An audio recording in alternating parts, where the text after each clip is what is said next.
Welcome to the Cabral Concept, where board-certified naturopath and integrative health practitioner Dr. Stephen Cabral shares how he was diagnosed at the age of 17 with a life-altering illness and given no hope for recovery. It was only after studying and traveling all over the world did he discover how to combine ancient Ayurvedic healing practices with state-of-the-art naturopathic and functional medicine to fully rebalance the body and re-energize it with life. It's time to discover how to get well, lose weight, and finally feel alive again. And now, here's your host, Dr. Stephen Cabral.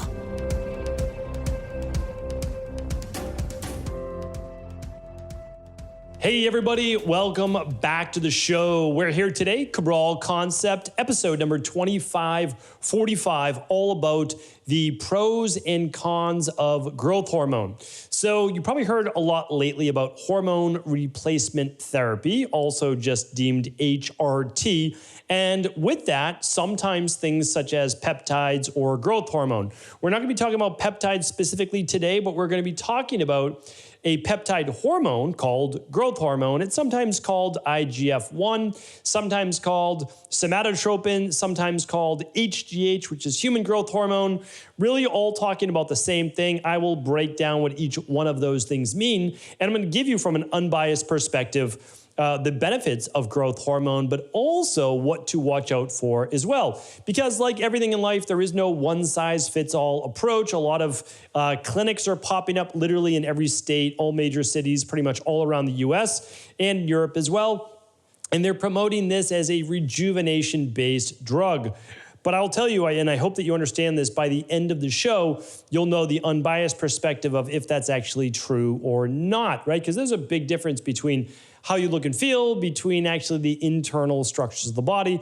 So again, a lot of pros, definitely some cons. Let's go through it, and I will let you, who is responsible for your own health, and you get to make your own decisions, to actually make that decision for yourself at the end. So growth hormone is produced from a gland inside of the brain called the pituitary gland, and it secretes growth hormone, its largest amount typically when you are rejuvenating, recovering overnight, and that's during your sleep. So that's why we want to be able to get that deep rejuvenating sleep at night, because that is what allows us to also produce and secrete our own growth hormone naturally. Now, almost always, we are producing the right amount of growth hormone that we need in order to grow our bodies and repair. And I'll go through all the different amazing things that growth hormone does, but sometimes the pituitary gland does not secrete enough growth hormone, and in those cases, there's typically limited growth, smaller growth stature in both height, weight, bones, muscles, etc. In children, and that may need to be supplemented with before typically the age of 10 to 12, before they hit their growth spurt, because it's not going to do good once the bone growth plates have been closed. And then there are some people who secrete too much, and I think that that's just as much of an issue to worry about as well. That's called acromegaly, and that is essentially from too much growth hormone secretion. The body can grow and become too large, and that includes the organs as well. All right, so now when we're talking about this thing called growth hormone, your body produces it naturally, but also some people supplement with it in terms of an injection. So basically hormone replacement therapy. There are no real growth hormone. I did a whole podcast on natural things that boost your own growth hormone. I will link that up for you. That's what we do in our practice, is boost growth hormone naturally. And I give you all the free ways to do it. That is at stephencabral.com/2545. We're just going to link everything up there today. That's the podcast show notes. And I'll be sure to link up all the research and all the notes there. That's today's episode 2545. 3 big takeaways will be there too. So this is a hormone. It's a peptide hormone, and it's called growth hormone, but it's also called human growth hormone. That's exactly the same thing, because it could be referred to as bovine growth hormone, like that of bovine or cows or some other type of animal, right? So HGH is just the human growth hormone, same thing as GH, which is growth hormone. Both of those things can produce something called IGF-1, right? So insulin growth factor 1, and that is what helps the body to grow and rejuvenate and basically cell regeneration and cell reproduction. Those are some positive things. So we definitely need some growth hormone at all ages. I also have a chart if you want to check out to see if you're at the right production of growth hormone for your age because it declines after essentially adolescence and 20s. So I'll link up that chart and with the podcast again at 25-45. So you can actually, if you ever run your own levels, you can actually see if you're at the right level or not. I will also link up an IGF-1 test. That's the only test that you can do at home to actually see if your body's secreting enough growth hormone, which would then induce IGF-1. So that's kind of a roundabout kind of way to see if you're producing enough IGF-1. All right, so that's that. There is one more word that you may see for growth hormone, and that is somatotropin. And this is typically the recombinant form of human growth hormone that's synthesized and used as a drug. So people may get injectable, or animals may get injectable somatotropin for growth hormone. All right. So now that we know what it is, how does HGH work, or how does growth hormone work? Well, it increases calcium retention in the body. That can be not necessarily a bad thing because it can remineralize and strengthen bones, teeth, nails, so any type of tissues of the body. So that can be a positive, but of course it could be a negative in terms of cardiovascular issues, hardening of the arteries, etc.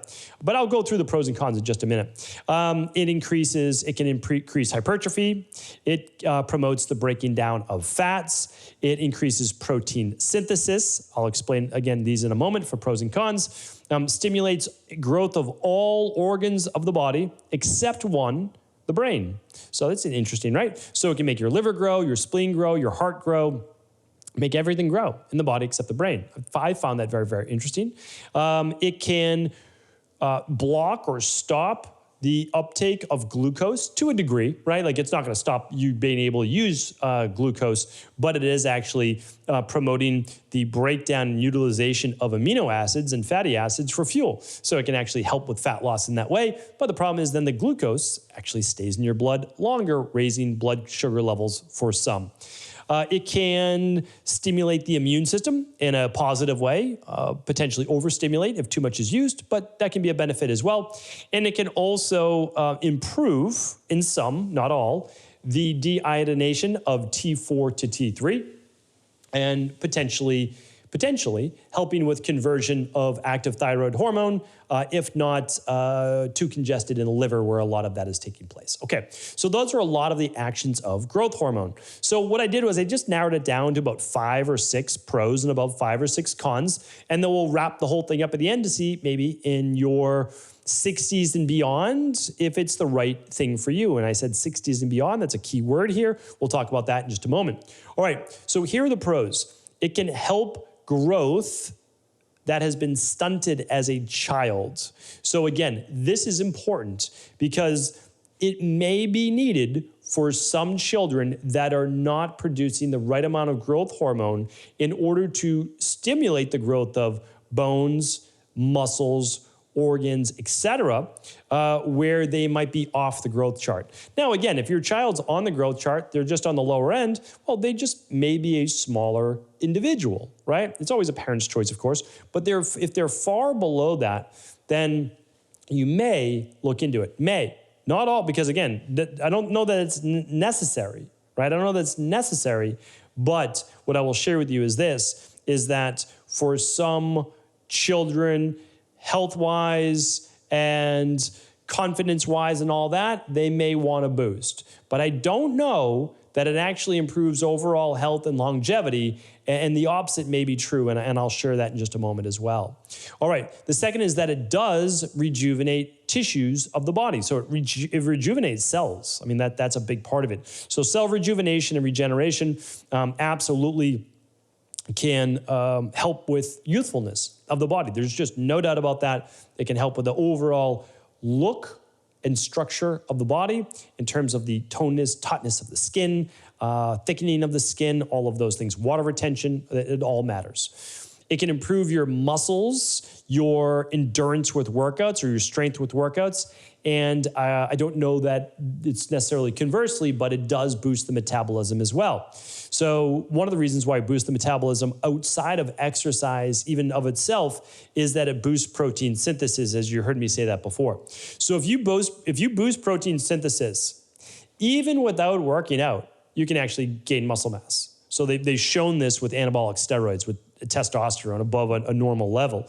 But if you add growth hormone to the mix and you exercise, you're going to increase protein synthesis, which just helps for greater muscle repair. So if you're breaking down muscle tissue and you're doing things to increase the hermetic stress on it, meaning the amount that you can lift, right, with weights, and you continue to progressively overload that or stimulate the breakdown of those tissues, you can increase what's called the actual, it's called sarcomere hypertrophy. You'll be able to grow those muscles larger, all right? So that's a bit, and again, I think most people kind of think of that when you grow larger, like with cows, right? Why do they give cows growth hormone? Well, if they can produce larger cows, they can sell that cow for more money because they sell it based on the actual poundage of the meat, okay? So that's that. Helps strengthen bones. There are people, I know MMA fighters, I know professional athletes that outside of testing have used growth hormone or in special circumstances be given the ability to use growth hormone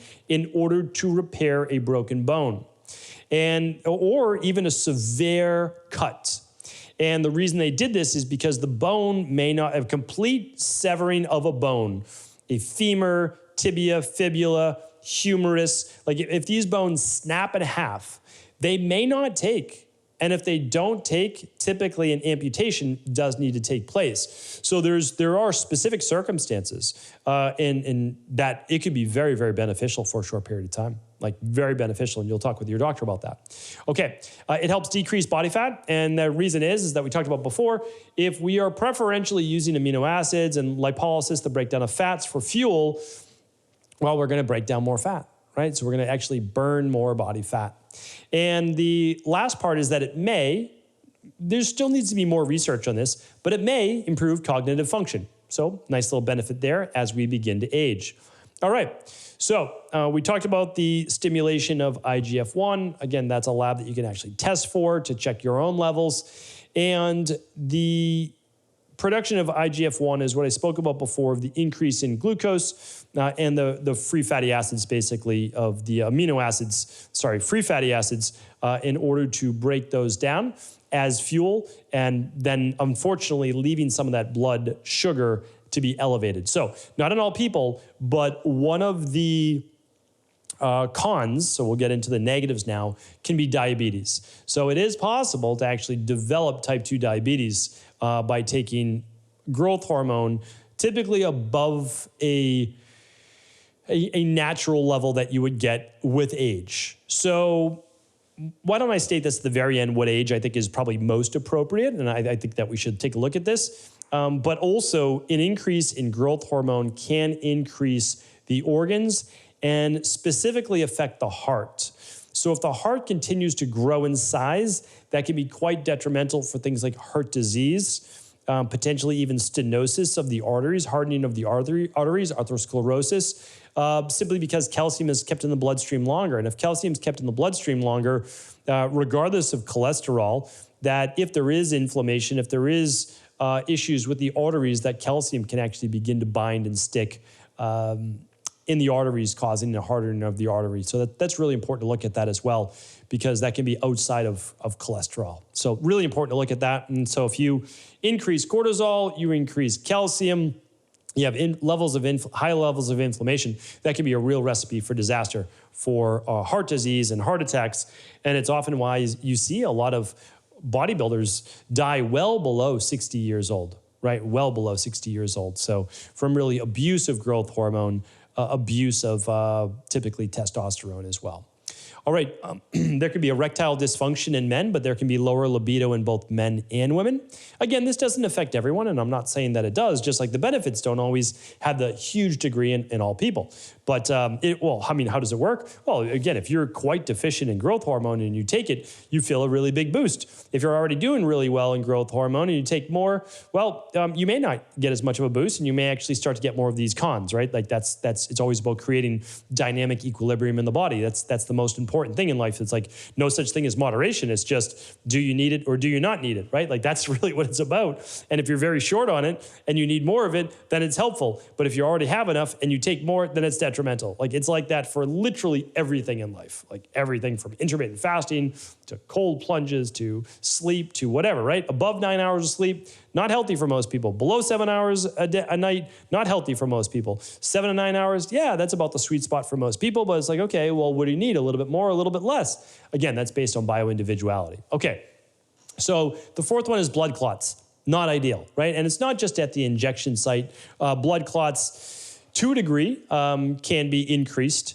in those that use growth hormone. There can be an enlargement of not just the muscles and bones. I talked about the organs before, but also the face can become more round and larger. The hands and feet can also grow. There's a famous case, so I'm not talking out of turn here, by any means. I don't like to, I would never. There was a recent example on YouTube and podcasts of a well-known podcast host kind of outing someone that was using testosterone and growth hormone, et cetera. I don't think that's the place for any practitioner to ever do that to a client of yours or someone else without their permission. I just don't see that as very good for our field in terms of ethics, but that's just me. I mean, that's opinion. So anyway, there was a baseball player a bunch of years back called Barry Bonds. And I only say this as an example, that when you look at Barry Bonds, you can just type in Barry Bonds at 21 years old, 23 years old, whatever you want to do. And then Barry Bonds at 40 years old playing baseball. His head is much, much larger. Hands are much larger. And his foot size, I believe, grew from a 9 or a 10 to a 13. Like it was just, and you don't keep growing as a 30-year-old, 40-year-old male. Like that's just not the way that the human body works. You could continue to grow as an early 20s male. That's not uncommon. I shouldn't say that. It's rare, but possible, but certainly not at that age. And obviously, he was caught using anabolic steroids and growth hormone, and you just the look of the individual can change. So if you ever want to see a before and after, it doesn't mean that he looked better before and after. I'm not saying that at all. It's just it can absolutely grow your face, your head, literally the bone structure and tissues, your hands and feet. Okay, so that's that. And the sixth one is this: if you do have cancerous cells in your body, if you do have a tumor, it can grow that as well. So again, growth hormone creates cell regeneration, cell proliferation as well. So the proliferation can actually grow cancerous cells. So we have to be careful of that, right? So if you ever use growth hormone, I highly recommend actually doing a cancer screening, a cancer test. So there's the full body scan. I'll be talking more about that on the podcast coming up. I'll certainly be talking about that a lot more with my HPH program. But the other thing that I wanted to share with you is that you can run a blood test now that will actually look for, I believe it's protein secreted by certain cancerous-based tumors before they're even large enough to be picked up. So I find this new technology very, very interesting and fascinating, and I think that it's worth looking into. So I don't think that I've reviewed that yet. Maybe I'll even review it on this Friday's podcast. So we'll call that the cancer screening test. We'll put that in there. Okay. All right. And so those are the pros, those are the cons. We just went through that. I think that, again, that was fairly unbiased, all the benefits and then all the potential negatives. I will tell you this, when we look at longevity, there does not seem to be any good data that shows that people live longer by supplementing growth hormone. It actually seems to be the contrary.